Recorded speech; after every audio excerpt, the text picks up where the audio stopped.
Welcome to Kenton's videos. Enjoy the video. Start by opening Taskbar settings directly. You save time and get straight to the controls. You should right-click an empty area on the taskbar, select Taskbar settings, and observe the layout options. Once done, make sure you're on an account with admin rights if some toggles are disabled. This lets you change icons, alignment, and system tray items. I'll explain why each choice matters as we go, so you make decisions that keep the bar minimal yet functional.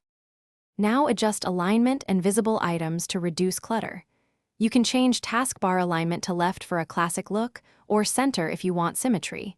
Choose based on workflow. Then turn off widgets, chat, and other buttons you don't use. This frees space and reduces distractions. Next, open the system tray settings and select which icons appear so background apps don't crowd the bar. Making these choices improves focus and helps Windows allocate space for active apps. Finish by refining spacing and behavior. Enable compact taskbar via registry or use a trusted third-party utility for extra tweaks if you need more control. I'll note why the registry approach is riskier, so back up first. Once you apply settings, restart Windows Explorer to ensure everything updates immediately.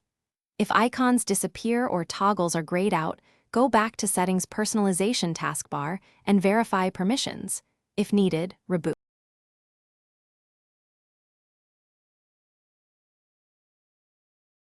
Thanks for watching. Consider subscribing if we helped you.